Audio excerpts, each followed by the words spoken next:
Shalom à tous, bienvenue sur Emerick Ministries. Que la paix et la grâce de notre Seigneur Jésus-Christ soient notre partage. Déjà, je nous souhaite une excellente année dans le beau et précieux nom de notre Seigneur Jésus-Christ.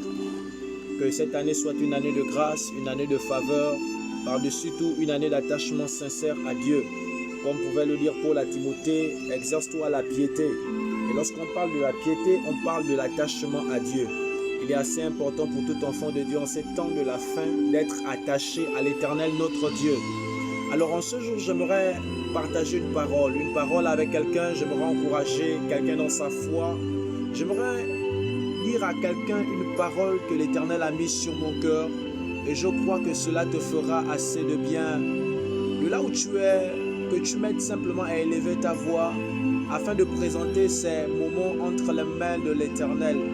Celui qui a la capacité de s'aimer dans nos cœurs, celui qui a la capacité de relever celui qui tombe en défaillance. Père, dans le nom de Jésus, je te bénis et je te rends grâce pour l'opportunité que tu nous fais de pouvoir partager la parole. Il est écrit, Seigneur, dans ta parole, que la parole de Christ habite abondamment parmi vous. Instruisez-vous par des psaumes, par des hymnes, par des cantiques spirituels chantant à Dieu sous l'inspiration de la grâce. Et ce soir, notre Dieu, nous prions que la grâce de Dieu soit disponible. Accorde-nous la révélation de ta parole, celle qui éclaire et donne de l'intelligence aux simples. Je bénis toutes les personnes qui écouteront cet enseignement, cette exhortation. Je prie que leur vie soit challengée, que leur vie soit impactée dans le nom de Jésus. Merci, Saint-Esprit de Dieu, pour ta présence. Merci Saint-Esprit de Dieu pour ton amour. Merci Saint-Esprit de Dieu pour ton action. Alléluia. Amen. Alors, le Seigneur a mis une parole dans mon cœur. C'est un message que j'ai depuis un moment. Il y a de cela 4 mois en arrière. Je ne pourrais peut-être pas le développer entièrement ici, mais j'aimerais encourager quelqu'un. En ce début d'année, j'aimerais dire à quelqu'un que Dieu n'a pas terminé avec toi. Il y a des choses certainement que tu n'as pas pu voir s'accomplir en 2020. Mais 2021 est une année où Dieu aimerait poursuivre son œuvre dans ta vie. Le thème sur lequel j'aimerais nous encourager est « Du faible d'aujourd'hui sortira le fort de demain ». Souvent lorsque nous nous regardons, nous avons l'impression parfois que notre vie est informe et vide. Que Dieu ne peut pas nous utiliser. Et parfois les hommes nous regardent d'une certaine manière. Et lorsqu'on nous regarde, on a l'impression que nous n'avons pas de valeur. Mais j'aimerais dire à quelqu'un que celui qui t'a créé, c'est Dieu. Et c'est Dieu qui connaît la valeur de ta vie. Vous savez, il y a des personnes qu'on a longtemps négligées. Il y a des personnes qu'on n'attend plus rien d'elles. Pourquoi? Parce que leur vie semble ne rien présenter. Parce que leur vie n'a rien pour attirer les regards. Mais j'aimerais dire à quelqu'un que du faible d'aujourd'hui sortira le fort de demain.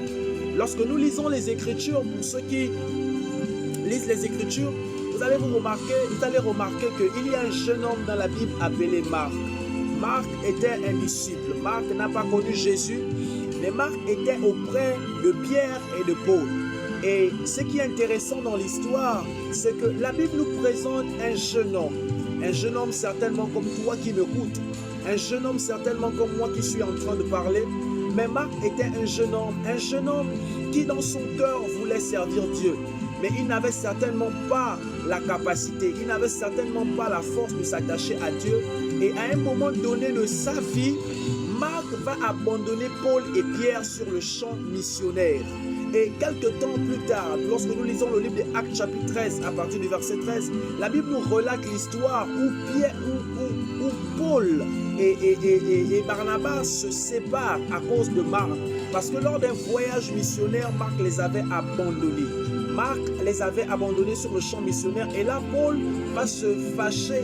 Et pour un autre voyage, Barnabas voulait encore amener Marc et Paul s'oppose en disant que Marc nous a abandonnés. Pourquoi est-ce que nous devons encore aller avec Marc? Paul a jugé assez rapidement Marc. Marc est certainement parti parce qu'il avait peur du champ missionnaire. C'était certainement difficile.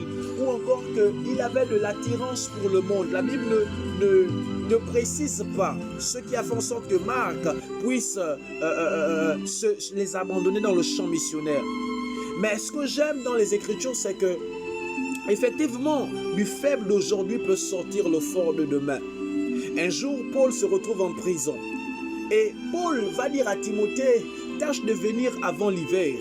Et lorsque tu viendras, n'oublie pas de m'amener Marc, car il m'est utile pour le ministère. La question que j'aimerais poser à Paul, Paul, c'est le même Marc que tu as rejeté hier. Paul, c'est le même Marc en qui tu n'avais pas confiance. Comment se fait-il qu'aujourd'hui, Marc t'est utile pour le ministère? Je suis en train de parler à quelqu'un. Il y a une personne certainement qui m'entend et qui a été rejeté hier à cause de ses erreurs, à cause du fait que tu es certainement tombé dans un péché ou que tu te refroidis dans la foi et lorsque l'on te regarde, on te juge, on te pointe du doigt. Ou bien encore quelqu'un qui a perdu de l'emploi, quelqu'un, lorsque tu avais de l'emploi, on te regardait, on venait à toi parce que en fait tu pouvais subvenir aux besoins de plusieurs. Mais maintenant que tu n'as plus rien, depuis un moment on te méprise. En fait, ta vie est informe et vide.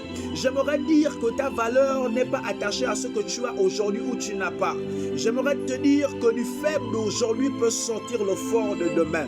Lorsque nous lisons les Écritures, le même Marc qui a fui les apôtres sur le champ missionnaire est le Marc que Dieu va inspirer pour pouvoir écrire le livre de Marc que nous lisons aujourd'hui. Vous savez, lorsqu'on lit le livre de Marc, on a l'impression que c'est quelqu'un qui a marché avec Jésus. Marc n'a pas marché avec Jésus. Marc n'a pas connu Jésus. Il est arrivé longtemps après que Jésus soit mort. Mais lorsqu'il s'agissait d'écrire les évangiles, il a plu à Dieu de se servir de ce jeune homme qui autrefois était faible, qui autrefois n'avait pas un caractère pour supporter les difficultés du champ missionnaire. Dieu s'est servi de ce jeune homme que Paul a rejeté pour écrire le livre de Marc. Vous savez, le livre de Marc dans le tabernacle prophétise de manière claire les évangiles. Et le livre de Marc présente Jésus sur une forme spécifique. J'ai envie de dire à quelqu'un, c'est vrai, tu es arrivé en retard. C'est vrai, tu n'as peut-être pas connu ce que les autres ont connu. Mais lorsque la grâce de Dieu se pose sur un homme, la grâce de Dieu te donne de la vitesse dans l'accomplissement de ta destinée. Là où les choses semblaient être difficiles, là où les choses semblaient être tardées, la grâce de Dieu te donne de la vitesse. J'aimerais te dire que du faible d'aujourd'hui sortira le fort de demain. Aujourd'hui tu es faible, c'est vrai. Aujourd'hui tu es tombé, c'est vrai. Aujourd'hui tu n'as peut-être pas d'argent, c'est vrai. Mais Dieu n'a pas encore terminé avec toi. La Bible dit, j'ai encore vu sous le soleil que la course n'est point aux agiles, ni la guerre aux vaillants. Tout dépend pour eux du temps et des circonstances. Vous savez, il y a des circonstances dans la vie qui font en sorte que certains semblent être en retard. Mais en réalité, personne n'est en retard. Pourquoi? Parce que généralement, chacun travaille dans son fuseau horaire. Dieu accomplit des choses dans nos vies en fonction de son calendrier. Et personne ne peut déterminer de ce que Dieu va accomplir ou pas dans ta vie. Il se peut qu'aujourd'hui tu sois faible. Il se peut qu'aujourd'hui tu sois découragé par les événements, par tout ce qui arrive dans ta vie. Mais j'aimerais te dire que du faible d'aujourd'hui sortira le fort de demain.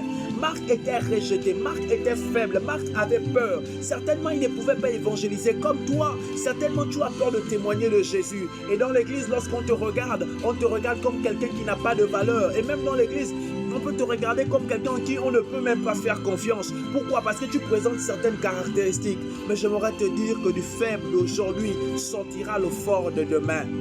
Alléluia. Il y a un autre jeune homme dans la Bible.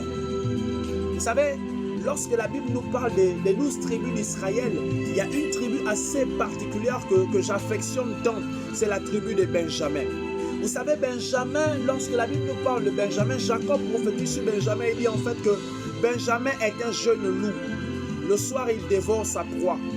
Mais lorsque nous lisons l'histoire de Benjamin est une histoire assez fantastique parce que l'histoire de Benjamin nous révèle que du faible d'aujourd'hui peut sortir le fort de demain. Benjamin qui était faible, Benjamin qui était rejeté, Benjamin qui est la plus petite tribu d'Israël. Mais lorsque nous lisons les Écritures, à un moment donné, nous voyons cette petite tribu qui se tient au sommet des collines pour combattre, une tribu guerrière. Et lorsque David prophétise dans le psaume 68, la Bible dit que Benjamin domine sur Zabulon et sur Nephtali. Or, Zabulon et Nephtali sont des tribus réputées pour être des tribus guerrières en Israël.